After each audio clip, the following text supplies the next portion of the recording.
السلام علیکم ورحمۃ اللہ وبرکاتہ.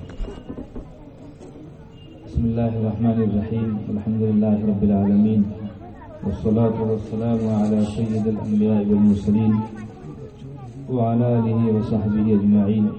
اما بعد.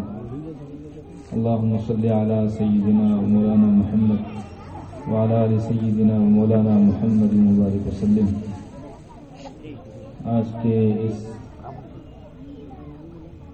نورانی عرفانی اور قرآنی بزم کے صدر علی وقار جناب مفتی محمد ظاہر الدین صاحب قاسمی جیدہ مجدہ اور مولانا مسیح محمد صاحب قاسمی اور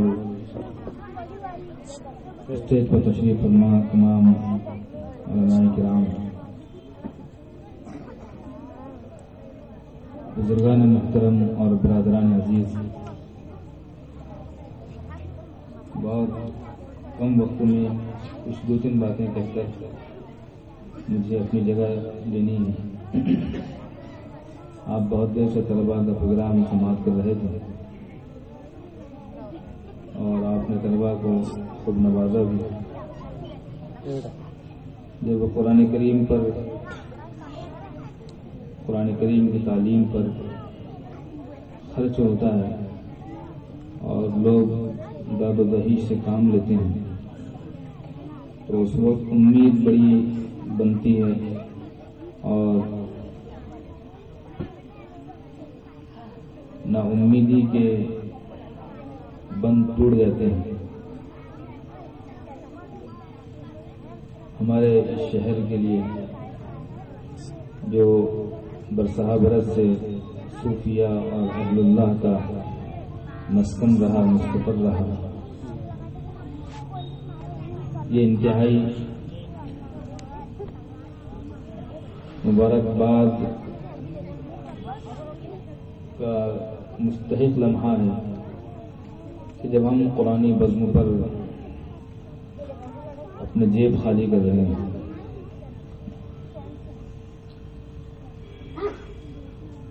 ہم صرف ایک بات جو ایک ہی عنوان ہوگا وہ کہہ کر انشاءاللہ اجازت چاہیں گے. ایک بڑے عالم دین ہیں، انہوں نے ایک دعویٰ کیا ہے اور عام طور پر وہ دعویٰ نہیں کیا کرتے ہیں. ان کے مزاج میں عموماً مبالغہ، کسی بات کو بڑا چڑھا کر بولنا نہیں ہے. انہوں نے یہ بات کہی کہ جب کسی جگہ تین باتوں کا لحاظ اور خیال کیا جاتا ہے، نمبر ایک، قرآن کریم کو صحیح پڑھا جائے، تجوید اور اس کے قواعد کی رعایت کے ساتھ تلاوت کا اہتمام سیکھنا سکھانا کیا جائے، چاہے ادارے میں ہو یا گھر میں. نمبر دو، قرآن کی عظمت، اس کا احترام کیا جائے. نمبر تین، حافظ قرآن کا اہتمام کیا جائے، اس سے محبت کی جائے، اس کی عظمت کی جائے. تو وہاں پر دین کی بھلائی تو آئے گی ہی، لیکن اللہ دنیا بھی دیں گے. جب ایک اصول بیان کر دیا تو اس کے بعد انہوں نے ایک بات کہی کہ جہاں یہ تین چیزیں ہوں، اگر وہاں لوگوں کی دنیا نہ سنورے، فراوانی نہ آئے، تو انہوں نے کہا کہ قیامت کے دن محشر میں میرا دامن پکڑ لے. چنانچہ بعض علماء ہیں تو انہوں نے بعض پریشان حال لوگوں کو، جن کی دکان نہیں چلتی تھی، کاروبار نہیں چلتا تھا، رشتے کے سلسلے میں وہ پریشانی کے شکار تھے، ان کو انہوں نے مشورہ دیا تم کسی حافظ قرآن کی دعوت کرو، کسی حافظ قرآن کی دعوت کرو یا اس سے محبت کرو، اس سے میل جول رکھو، اللہ تمہارے دن بدل جائے گا. انہوں نے کہا میں نے ابھی تک تجربہ کیا ہے کہ جس کسی کو میں نے یہ مشورہ دیا تھا اس کے حالات بدل گئے، اس لیے کہ بدلنے والے اللہ ہیں اور جس نے اکرام کیا وہ قرآن کی نسبت پر کیا. ذات کی نسبت کرنے کی۔ ایک صاحب نے بتایا کہ ایک مفتی افتخار صاحب ہیں یو پی میں کسی مقام پر، کمہار خاندان سے ان کا تعلق، ان کے آبا و اجداد برتن بناتے تھے۔ جب وہ حافظ بن کر آئے تو ان کی عمر بہت چھوٹی تھی، لیکن ان کے دادا نے پھر ان کے حافظ بن جانے کے بعد پلنگ پر سونا چھوڑ دیا،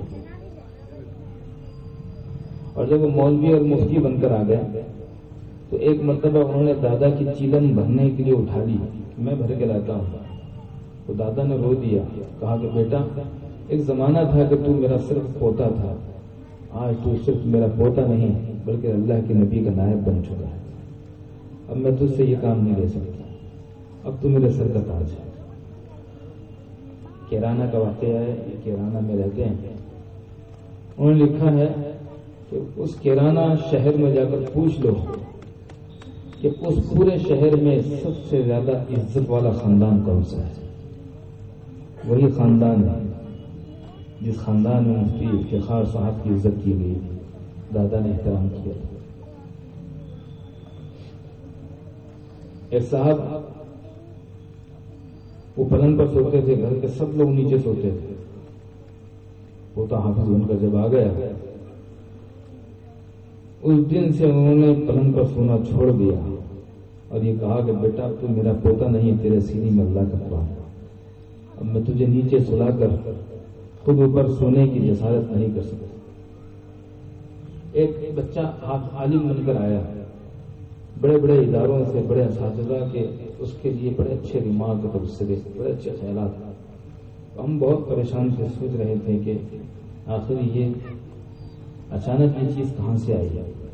اس سفر میں ان کے والد اور ہم ایک جگہ ساتھ میں تھے، شیخ الحدیث تھے ادارے کے، ان سے بات چیت چل رہی تھی، تو بات چیت کے درمیان انہوں نے کہا کہ ہمارے دادا کو علماء سے حفاظ سے بڑی محبت تھی، ہمارے یہاں کھیتی تھی، دادا کے پاس کافی زمین تھی، کھیتی کی جب بھی کوئی فصل آتی تو وہ فصل کی سب سے پہلی ضیافت حفاظ اور علماء سے کی جاتی ہے۔ بس ہم نے وہاں سراغ پا لیا کہ یہ نتیجہ ہے کہ اللہ نے تمہاری نسلوں میں ایسی اولاد پیدا کی کہ ادارے اس پر فخر کر رہے ہیں، علماء اس پر فخر کر رہے ہیں۔ علامہ صدیق الدین شیرازی رحمۃ اللہ علیہ نے لکھا کہ جو حفاظ اور علماء کی قدر کرے گا اللہ اس کی نسلوں میں حفاظ اور علماء پیدا کرے گا، اور یہ قدردانی سیرت سے ثابت ہے۔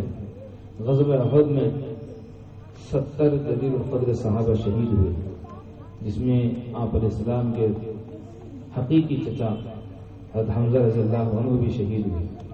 ایک قبر میں دو تین کو دفن کرنے کی باری آئی ہے۔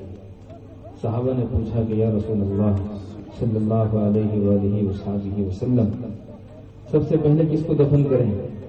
تو آپ نے فرمایا جس کو سب سے زیادہ قرآن یاد ہو پہلے اس کو دفن کریں۔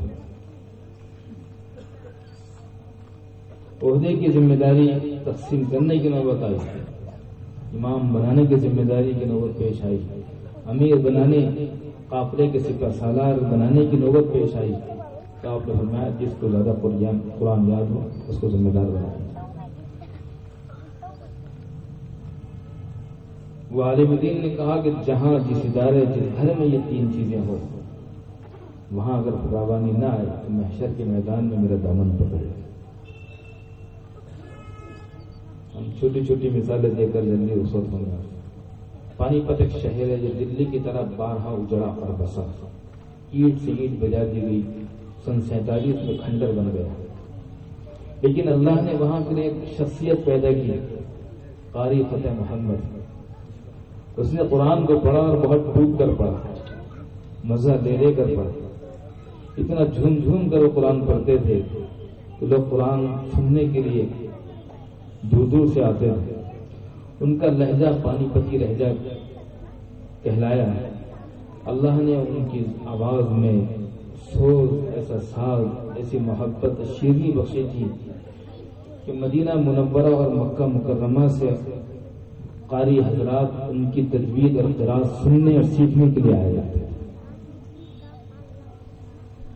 اللہ نے ان کی تجوید اور قرات کی برکت سے اس پانی پت کے شہر کو جس کو کھنڈر میں تبدیل کر دیا گیا تھا اب بزنس کا مرکزی مقام بنا دیا. جہاں قرآن کریم پر محنت ہوگی، قرآن کریم پر خرچ اور صرف کیا جائے گا، اللہ اس کو نوازیں گے، اس کو اٹھائیں گے، اس میں برکت دیں گے، اس کو چلائیں گے، اس کو عزت دیں گے. اللہ نے اس کتاب کے ذریعے سے کتنوں کو اٹھایا، کتنوں کو گرا دیا. ایک عالم دین کہتے ہیں کہ ہم علی گڑھ گئے تو وہاں کچھ لوگوں سے ملاقات ہوئی. ان کا یہ ہم بھائی ہیں، حافظ علیم قاری مفتی، یہ بھی ہمارے بھائی ہیں. یہ بھی کہاں، یہ بھی حافظ علیم قاری مفتی، یہ بھی ہمارے بھائی ہیں. اور ایک ہمارے بھائی یہ بھی ہیں، یہ علی گڑھ میں تراویح پڑھاتے ہیں. اللہ نے ان کو ایسا لہجہ اور ایسی آواز دی ہے کہ جب یہ تراویح پڑھتے ہیں تو لوگ دور دور سے ان کے پیچھے پڑھنے کے لیے آتے ہیں، چھتوں پر تک مجمع رہتا ہے.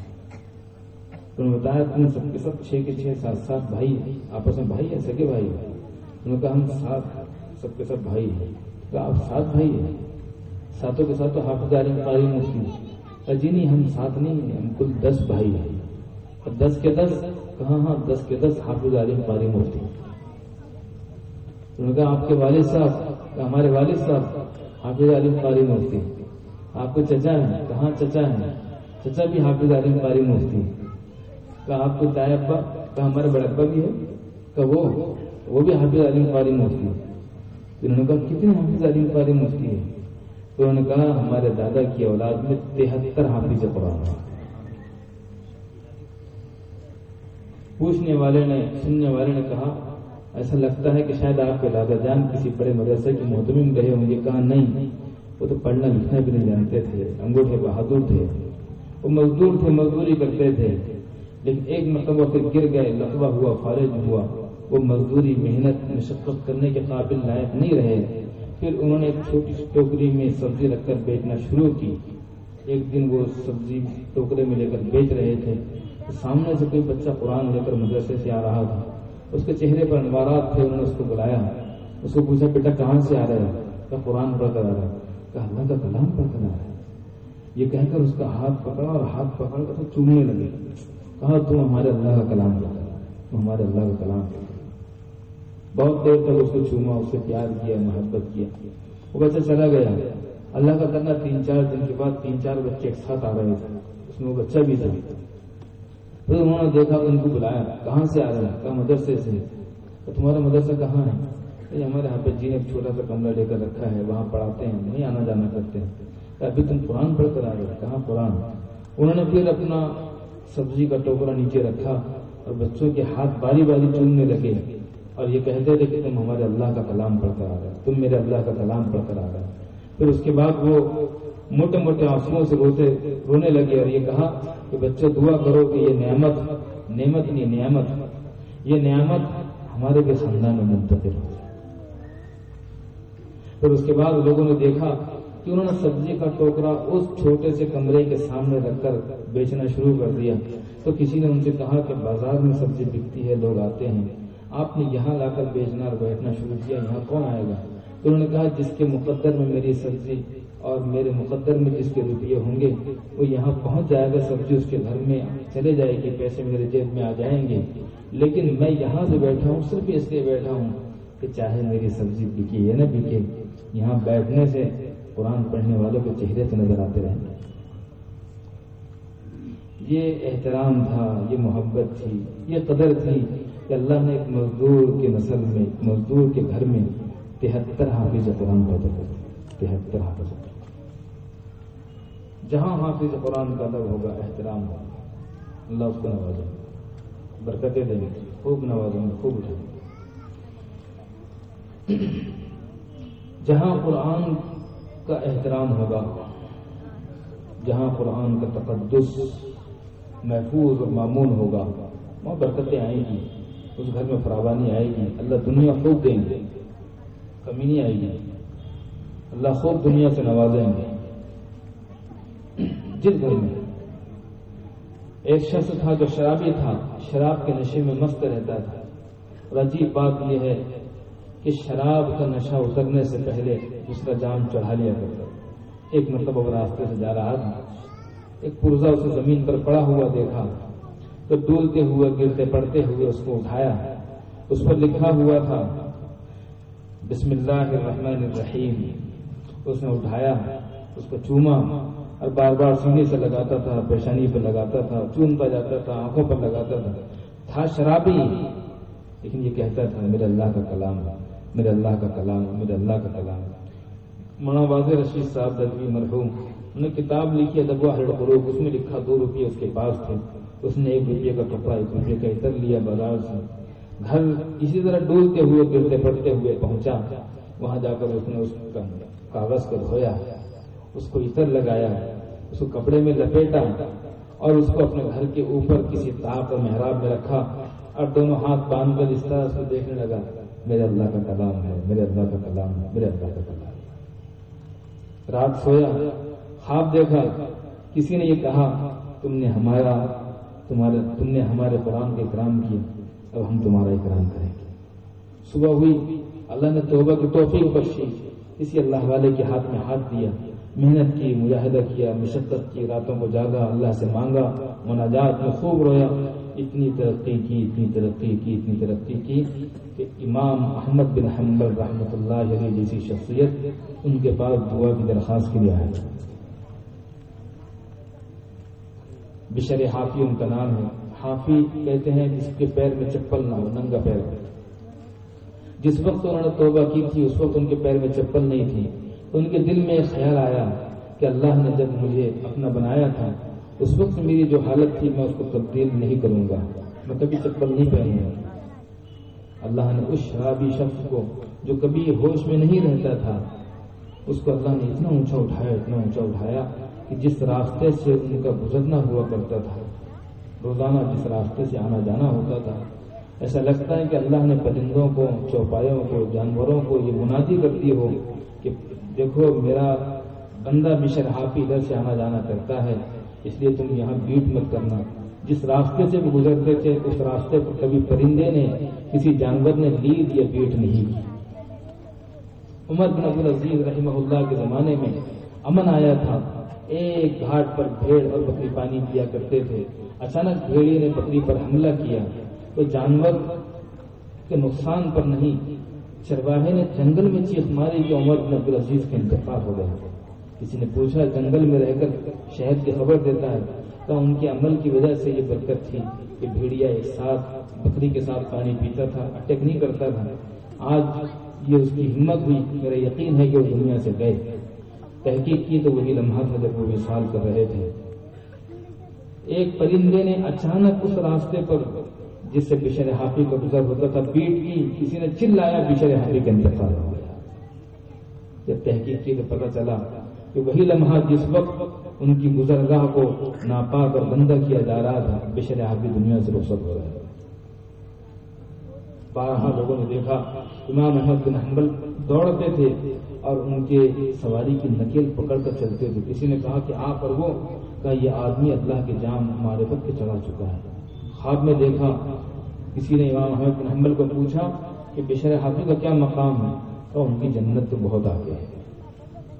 قرآن کی ایک آیت کا اکرام کیا تھا, ایک آیت کا, شرابی شخص نے ایک آیت کا اکرام کیا. اب ہم دیکھیں ہمارے موبائل میں قرآن بھی ہے اور اس کے ساتھ کیا کیا. اس امت کی خیریت کعبۃ اللہ کے احترام اور قرآن کے احترام کے ساتھ وابستہ ہے. کعبۃ اللہ کا احترام نہیں رہے گا, قرآن کا احترام نہیں رہے گا, اس امت کی خیریت ختم ہو جائے گی. اس امت کی خیریت ختم ہو جائے گی.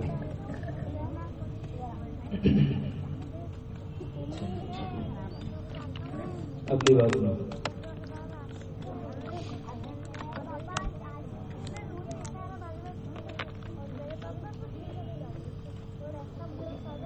اگلی اور آخری بات بھوپال کے عارف بیگ صاحب, عارف بیگ صاحب کیبنٹ منتری تھے بی جے پی سرکار میں. اللہ نے بڑی اہمیت دی تھی, قوم سے بڑی محبت دی تھی. پارٹی میں وہ جو گئے تھے تو قوم و ملت کے کام کرنے کے لیے گئے تھے, ذاتی مفادات کے لیے نہیں گئے تھے.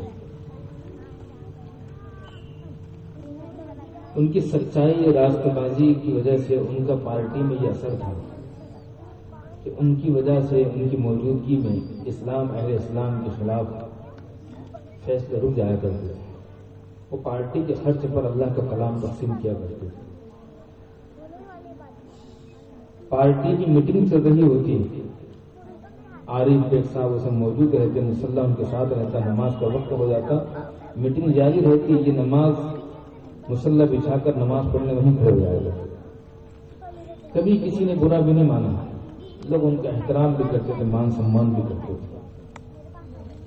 لیکن ایک وقت آیا، ایک موڑ ایسا آیا کہ انہوں نے کسی غیر مسلم سے شادی کر لی، بچوں کے نام بھی غیر مسلم رکھ لیے، اور اپنے گھر میں ایک چھوٹا سا بت قدا بھی بنا لیا، اور اس کی پرستش بھی شروع کر دی، اور کشکا بھی لگا لیا.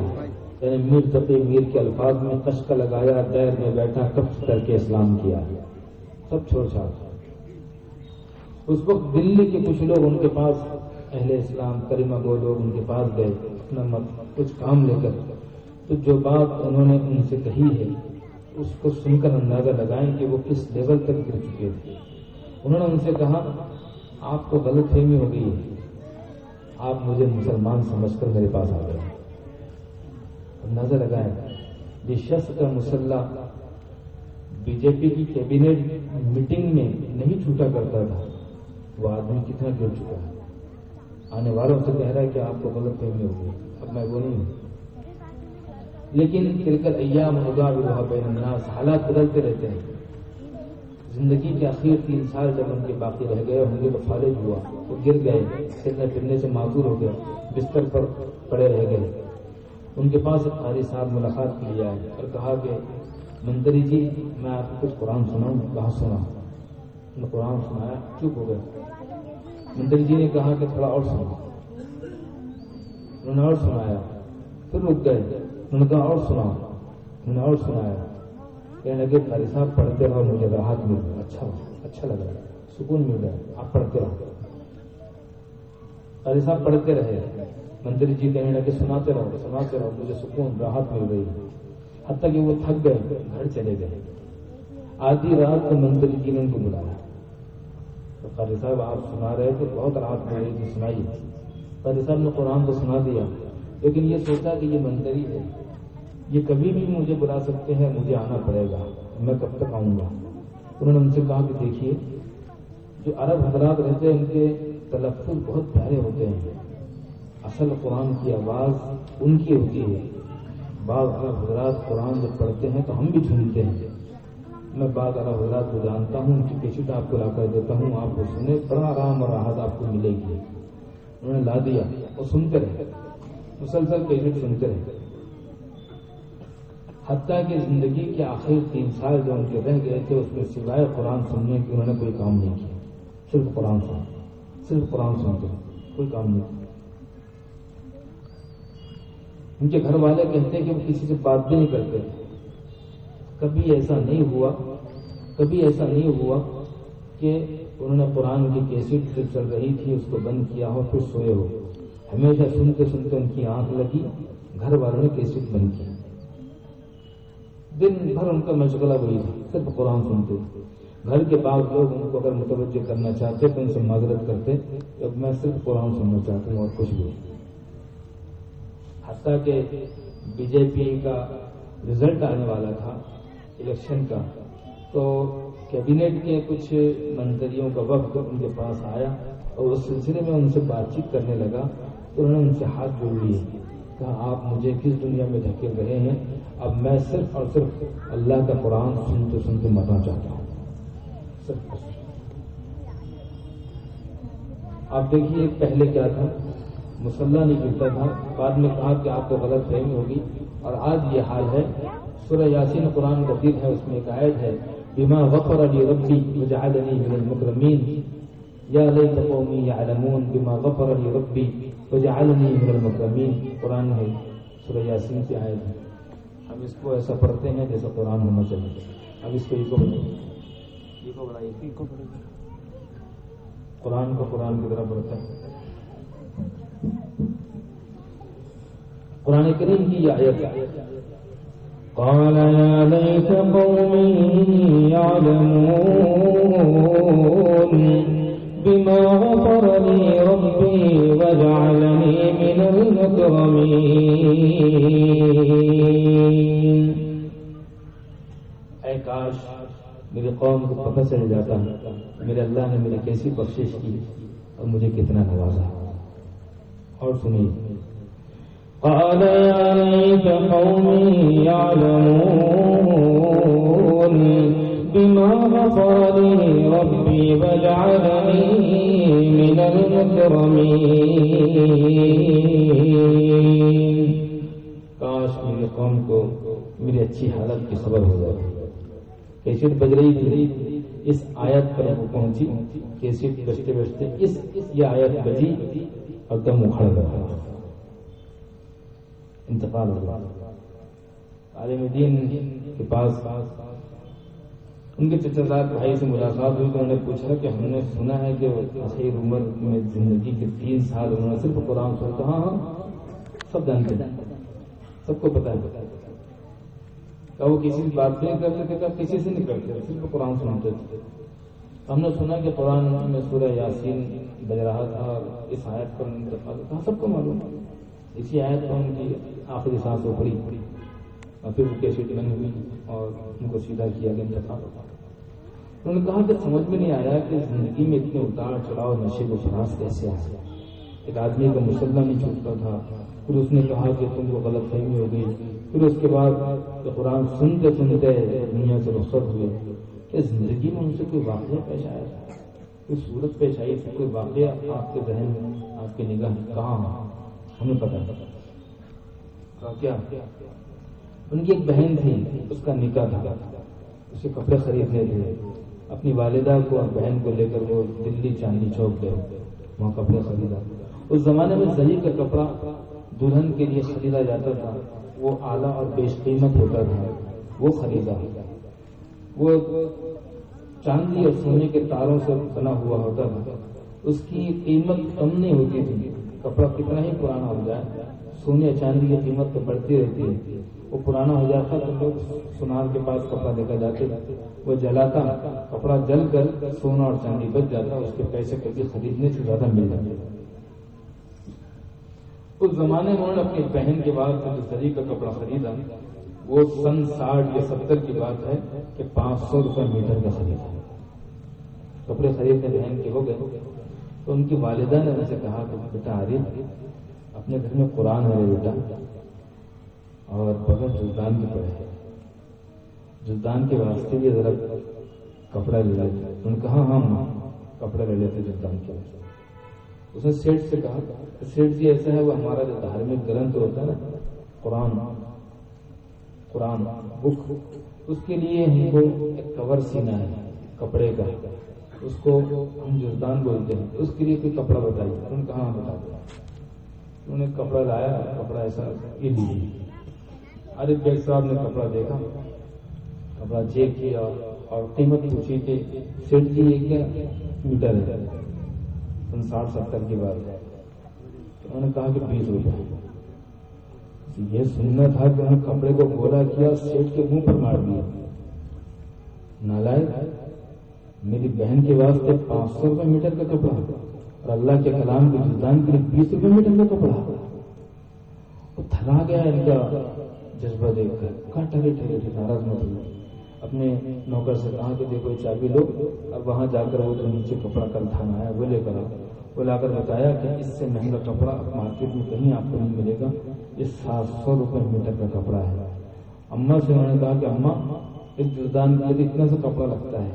اپنی بہن کی اپنے نے بہت کئی میٹر خریدے ہیں, جلدان کے لیے بھی اتنا سا نہیں خریدنا ہے, 7 یا 8 میٹر خریدنا ہے. یہ قرآن کے ساتھ یہ محبت, حافظ قرآن کے ساتھ یہ قدر کی, قرآن کے ساتھ یہ محبت اور عظمت کو برتاؤ کیا. اللہ نے یہ فیصلہ کیا ہے کہ تیری سانس اکھاڑیں گے ہم یاسین کی تلاوت ہوتے ہوتے.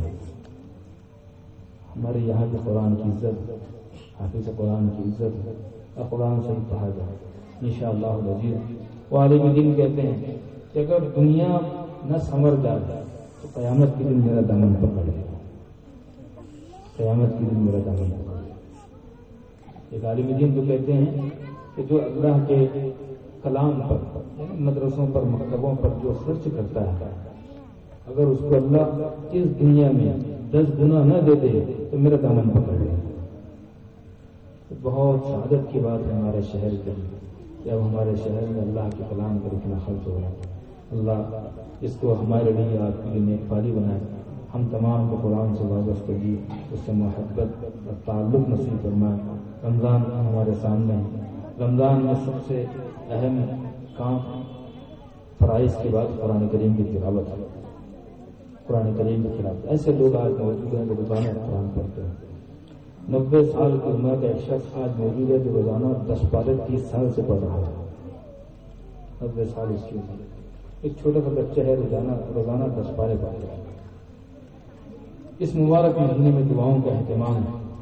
اللہ کو دعا مانگنے والا بہت پسند، تیرا مانگ کر وہ اللہ اس سے ناراض ہوتے ہیں۔ دعا میں روئیں، رونا نہ آتا ہو تو رونے کی صورت بنائیں۔ ایک بات اس پر ہمارے ہند الولی غریب نواز حضرت خواجہ معین الدین چشتی اجمیری رحمۃ اللہ علیہ یہ حج کے لیے گئے، وہاں انہوں نے کسی کو دیکھا کہ وہ نوجوان شخص ہے اور کہہ رہا ہے کہ لبیک اللہم لبیک، اور آواز آ رہی ہے کہ تیری حاضری قبول نہیں ہے۔ انہوں نے اس سے کہا کہ کب سے آ رہے ہو؟ 25 سال سے۔ تو 25 سال سے یہ آواز ہے؟ کہاں 25 سال سے ایسی آواز سننے کو ملی تیری حاضری قبول نہیں ہے۔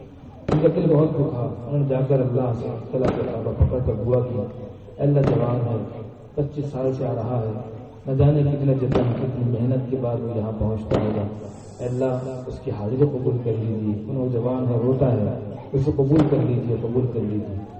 اگر خواجہ معین الدین چشتی اجمیری رحمۃ اللہ علیہ کو اللہ کی طرف سے جو جواب ملا وہ یہ ہے کہ معین الدین مجھے دراصل اس کا رونا بہت پسند ہے۔ اگر میں یہ کہوں کہ تیری حاضری منظور ہے تو وہ رونا بند کر دے گا، ورنہ میں تمہیں بتاتا ہوں کہ 25 سال سے میں اس کا حج قبول کر رہا ہوں اور اس کی برکت سے تمام حاجیوں کا حج قبول کر رہا ہوں۔ اللہ کو رونا بہت پسند ہے۔ پیٹ بھری ہوئی حالت میں رونا نہیں آتا، پیٹ خالی کرنے کی مشق کے لیے اللہ نے رمضان بھیجا ہے کہ پیٹ خالی رہے، بھوک برداشت ہو، نیند برداشت ہو، تو پھر 30 دن گزرنے کے بعد انشاءاللہ لعلکم تتقون کسی پر پیدا ہوگی۔ اللہ ہم تمام کو توفیق بخشے گا۔